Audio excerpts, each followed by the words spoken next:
मसीह यीशु में आप सब देखने वालों पर खुदा की सलामती हो। मैं हूं आपका होस्ट खुदा का खादम इरफान अली शाह। आप देख रहे हैं जीसस टाइम। तो नाज़रीन, इससे कबल कि मैं अपने प्रोग्राम का आगाज़ करूं, हमारे साथ खुदा के अजीम खादम प्रोफेसर आमर अयूब साहब मौजूद हैं, जो कि यूएई से हैं। तो उनके बारे में बताना चाहता हूँ। वो गुज़िश्ता कई अयाम से खुदा की खिदमत सर अंजाम दे रहे हैं रोए ज़मीन पर। खुदा ने उनको बेशुमार खिदमत से नवाजा हुआ है। तो हमारे साथ इस वक्त खुदा के खादम प्रोफेसर आमर अयूब साहब मौजूद हैं। गुड इवनिंग भाई साहब। Very good evening brother. कैसे हैं भाई साहब आप? Praise the Lord. कैसा रहा पाकिस्तान में आपका दौरा? बहुत अच्छा, खुदावंद का शुक्र है, उसने अपने नाम और जलाल के लिए मुख्तलिफ कलीसियाओं में कसरत से इस्तेमाल किया। Praise the Lord. भाई साहब, आपसे एक क्वेश्चन है कि आज के दौर में हर इंसान टेंशन, डिप्रेशन, बेसुकूनी में मुब्तला है। तो आप बाइबल मुकद्दस में इन लोगों के लिए जो इन हालात में हैं क्या पैगाम रखते हैं? बाइबल मुकद्दस जो है वो तसल्ली है, और खुदावंद जो है अपनी तसल्ली जो है वो अपने लोगों को देता है, और उसकी एक आम दावत है। अगर हम जो है मुकद्दस मत्ती की अंजील उसका 11वां बाब और उसकी 28वीं आयत को देखते हैं तो वहाँ पर एक ओपन इन्विटेशन है। ऐ मेहनत उठाने वालों और बोझ से दबे हुए लोगों, सब मेरे पास आओ, मैं तुमको आराम दूंगा। पैदाइश की किताब से लेके मिलाकी की किताब तक जो पुराने अहदनामे में है, ऐसी सुकून की बातें या ऐसी कोई भी जो दर्द रखने वाला हो, जो इन मेहनत उठाने वाले लोगों के ताल्लुक से किसी ने ऐसा कुछ अल्फाज इस्तेमाल किया? ऐसा मतलब मैं जो अपने तौर पे समझता हूँ, ये अल्फाज जो हैं एक नजात दहिंदा के हैं। कोई शख्स जो है उसका मर्तबा इतना आला नहीं था कि वो अपने आप को जो है नजात दहिंदा की जगह पर पेश कर सकता।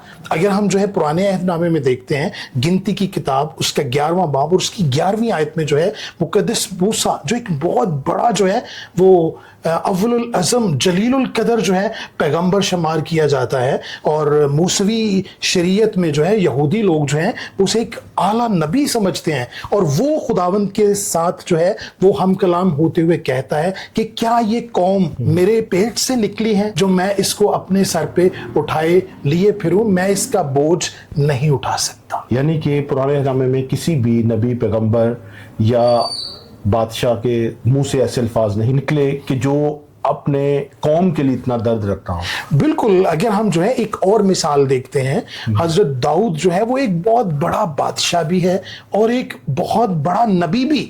डबल अनॉइंटिंग है उस पर जो है, एक तो वो जो है नबूवत की जो है वो बरकत और मसा उस पर है, और एक जो है उस पर बादशाह होने का जो है वो एक मसा जो है वो ठहरा हुआ है। लेकिन अगर हम ज़बूर 38 देखते हैं तो उसमें जो है वो आप देखें कि किस तरह से जो है हजरत दाऊद मुखातिब होते हैं और अपने बारे में जो है वो बताते हैं। 4थी आयत में अगर हम देखते हैं, क्योंकि मेरी बदी मेरे सर से गुजर गई और वो बड़े बोझ की मानिद मेरे लिए नहायत भारी है। ये उस शख्स के अल्फाज हैं जो अपने आप को जो है वो एक बड़ा बादशाह और एक बड़ा नबी, ये दोनों सूरतों में जो है वो देखता है, लेकिन हकीकत में जो है वो क्या है, वो गुनाहगार है, और खुदा के हजूर जो है वो अपने उस दर्द को जो है वो बयान करता है कि ये गुनाह जो है मेरे सर पर एक भारी बोझ की मानिद रहता है। तो किस किस्म के बोझ के दबे हुए लोगों के मुतालिक खुदा यीशु मसीह ने ये कहा है? बोझ का लफ्ज़ जो खुदावंद यीशु मसीह ने इस्तेमाल किया है, ये इस्तिलाहात जो है हम आम मानों में नहीं लेते। जैसे कि जो हम सोचते हैं कि कोई क्वांटिटी जो है उसको मेजर करते हैं, तो ये वो बोझ जो है फिजिकल बर्डन नहीं है, ये फिजिकल बर्डन से कहीं ज़्यादा जो है स्पिरिचुअल सेंस में है। ये बोझ जो है बीमारियों का बोझ है, ये बोझ जो है शरीयत का बोझ है, ये बोझ जो है कुर्बानियों का बोझ है, ये बोझ जो है खौफ का बोझ है, ये बोझ जो है मौत का बोझ है। और ये बोझ जो है कोई शख्स नहीं उठा सकता, क्योंकि कोई इतनी बड़ी जो है वो ताकत और कुदरत जो है वो रखता नहीं अपने अंदर जो एक इंसान को जो है वो नजात दे सके। ये सिर्फ खुदावंद यीशु मसीह, जो कायनात का मरकज़ और महवर, जो बादशाहों का बादशाह, खुदावंदों का खुदावंद, जो इसराइल का कुदूस, जो कौमों का रब, जो कबीलों का बादशाह, जो हमारे नजात है, हमारा नजात दहिंदा है, सिर्फ वही ये कह सकता है, ऐ मेहनत उठाने वालों और बोझ से दबे हुए लोगों, मेरे पास आओ, मैं तुम्हें आराम दूंगा। इट्स मीन दैट आपका कहने का मकसद ये है कि हकीकी सुकून जो है वो खुदा यीशु मसीह में ही है। जब तक हम जो है वो खुदावंद यीशु मसीह को अपना शख्सी नजात दहिंदा कबूल नहीं करते, तब तक जो है हम बोझ के नीचे दबे रहते हैं। इसीलिए मसीह खुदावंद कहता है, ए मेहनत उठाने वालों। और अगर हम इसको इंग्लिश जो है वो इंटरप्रिटेशन देखते हैं तो उसमें है कि जो मेहनत है वो एक स्ट्रगल है, और हम कभी कभी जो है अपने उस गुनाह की हालत में जो है वो कश्मकश में होते हैं, कभी बीमारी की हालत में कश्मकश में होते हैं, कभी खौफ की हालत में कश्मकश में होते हैं, कभी खौफ जो है इतना ज्यादा होता है कि हम चाहते हुए वो कुछ नहीं कर सकते जो वाकई हमें करना चाहिए। तो हमारा खुदावंद हमें जो है ये सारे बोझ जो है, खौफ जो है, मौत का बोझ जो है, बीमारियों का बोझ जो है, उससे रिहाई देना चाहता है। Thank you. बोझ के दबे हुए लोगों को क्या करना चाहिए कि वो यीशु के पास आए? कैसे वो यीशु के पास आ सकते हैं? कौन सा आसान रास्ता है? Richard John faster, American theologian, कहते हैं अपने एक बहुत शोर अफाक किताब है सेलिब्रेशन ऑफ द डिसिप्लिन, और उसमें खूबसूरती से वो बताते हैं, until you not feel God will not heal। हमें जरूर अपनी गलतियों का, अपने गुनाहों का इकरार करना है, और खुदावंद यीशु मसीह जो हमारा हकीकी नजात दहिंदा, उसको अपना शख्सी नजात दहिंदा कबूल करने की जरूरत है। जब अब उसको जो है वो लायक तौर पर जानते हैं तो फिर हमारा खुदावंद, हमारा खुदा, हमारा मुनज्जी, फिर वो हमारा बोझ उठाता है। भाई साहब, इस आयत के मुतालिक हम गुफ्तगू कर रहे थे, तो इसमें मेहनत उठाने वालों और बोझ से दबे हुए लोगों मेरे पास आओ की तरफ खुदा यीशु मसीह इशारा करते हैं।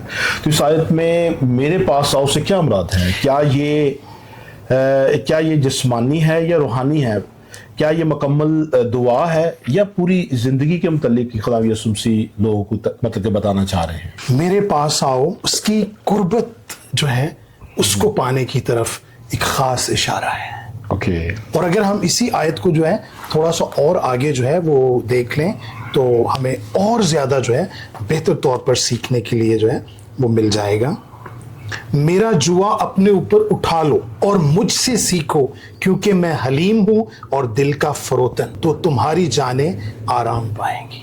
ठीक है। उसके पास जाने का मतलब है उसकी तालीमात, उसके मौजज़ात, उसकी मौत, उसकी सलीबी मौत, उसकी जलाली आमद सानी, उसकी सारी शख्सियत को समझना, उसे कबूल करना, उसे अपना खुदा जानना, उसे अपना शख्सी नजात दहिंदा कबूल करना। पास जाने का मतलब है करीब से जानना। तो ये जब हम उसको करीब से जानेंगे तो जरूर है कि उसकी तालीमात को पहले जो है जाने।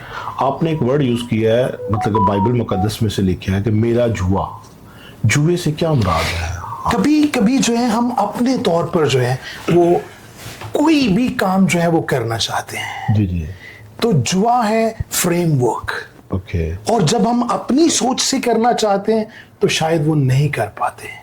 और जब हम जो है खुदा की मर्जी जो है वो अपनी जिंदगी में लेते हैं और उसकी मर्जी के ताबे होकर चलते हैं, एक तरफ खुदा का बाबरकत मकसद हमारी जिंदगी में और एक तरफ हमारी मर्जी, जब दोनों जो है वो एक फ्रेमवर्क में जो है वो जम होते हैं तो फिर खुदावंद हमें बरकत देता है। और फिर खुदावंद कहता है कि मैं हलीम हूं और दिल का फरोतन।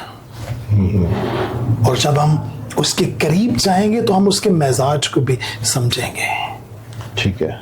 और फिर जब हम उसको समझ पाएंगे तो यकीनन कोई भी बोझ जो हम अपने ऊपर जो है वो लिए फिरते हैं, जब हम मसीह को समझते हैं तो फिर समझ जाएंगे कि हमारा बोझ उठाने वाला है। जैसे दाऊद नबी जो है वो ईमान की आंख से जो है वो 1000 साल कबल खुदावंद यीशु मसीह को रूहानी आंखों से देखता है अपने सामने और कहता है मुबारक है खुदावंद हमारा खुदा जो हर रोज हमारा बोझ उठाता है। भाई साहब, ये जो मैसेज है खुदा यीशु मसीह का कि ए मेहनत उठाने वालों, क्या ये उस वक्त की यहूदी कौम के लिए था या आज मसीहियों के लिए है या पूरी कौम के लिए? खुदावंद यीशु मसीह कल और आज بلکہ ابد تک یکساں ہے. اور جب اس کی شخصیت یکساں ہے، اس کا کردار یکساں ہے، تو پھر اس کی تعلیمات بھی جو ہیں وہ دائمی ہیں، ابدی ہیں. خداوند یسوع مسیح خود فرماتے ہیں کہ آسمان اور زمین ٹل جائیں گے لیکن میرے منہ کی باتیں ہرگز نہ ٹلیں گی. وہ سارے زمانوں کے لیے اور سارے انسانوں کے لیے ہدایت اور رہنمائی، شفا اور برکت، بحالی اور امید، اور سب سے بڑی بات نجات. آمین. بھائی صاحب، آج کے اس ٹاپک کے حوالے سے کہ اے محنت اٹھانے والوں اور بوجھ سے دبے ہوئے لوگوں، میرے پاس آؤ، میں تم کو آرام دوں گا. مجھے تو اس کلام کے وسیلہ سے بہت برکت ملی، اور میں امید کرتا ہوں تمام دیکھنے والے ناظرین کو بھی اس کلام کے وسیلہ سے بہت ہی برکت ملی ہوگی. بھائی صاحب، آخر میں آپ سے پوچھنا چاہتا ہوں کہ آپ ہمارے ناظرین کو جو دیکھ رہے ہیں، اس پورے جو بھی سوالات آپ سے ہوئے ہیں اس آیت کے متعلق کیا ایک چھوٹا سا میسیج دینا چاہیں گے تاکہ وہ اپنی زندگی خدا کے جلال کے لیے صرف کر سکیں؟ سارے جو ہیں وہ دیکھنے والوں کے لیے بس یہی پیغام ہے کہ آپ کسی طرح کا بھی کوئی بوجھ جو ہے وہ اپنے دل میں رکھتے ہیں، وہ بیماری کا بوجھ ہو سکتا ہے، وہ خوف کا بوجھ ہو سکتا ہے، وہ پریشانی کا بوجھ ہو سکتا ہے، اور مختلف طرح سے اور بھی جو آپ سوچ رہے ہوں گے، وہ سارے بوجھ جو ہیں وہ آپ اپنے مسیح کے قدموں میں رکھ دیں، کیونکہ وہی ہے خداوند اسرائیل کا قدوس، قوموں کا رب، قبیلوں کا بادشاہ، بادشاہوں کا بادشاہ، خداوندوں کا خداوند، جو اعلانیہ طور پر آپ کو بلاتا ہے اور کہتا ہے اے محنت اٹھانے والوں اور بوجھ سے دبے ہوئے لوگوں، میرے پاس آؤ، میں تمہیں آرام دوں گا. دیکھا کہ ناظرین، آج ہم نے خدا کے خادم سے خوبصورت بوجھ کے تعلق سے، پریشانی، ٹینشن، ڈپریشنز میں جو لوگ رہ رہے ہیں، کہ بوجھ کو دور کرنے کے لیے ہمیں یسوع کے قدموں میں آنے کی ضرورت ہے، یسوع کو ایز اے نجات دہندہ قبول کرنے کی ضرورت ہے، تاکہ ہماری زندگی سے غربت، افلاس، ننگ، بھوک اور ڈپریشنز، بیماریاں، لاچاریاں، گھریلو ناچاکیاں بھی ختم ہو سکے.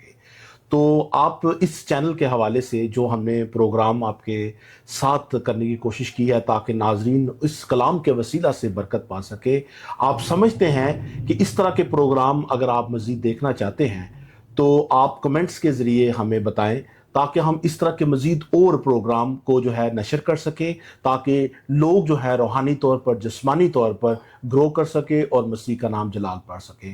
تو اسی کے ساتھ اپنے میزبان خدا کے خادم عرفان علی شاہ کو اجازت دیجیے. تو پھر ملیں گے ایک نئے پروگرام کے ساتھ. تو دیکھتے رہیے جیسس ٹائم.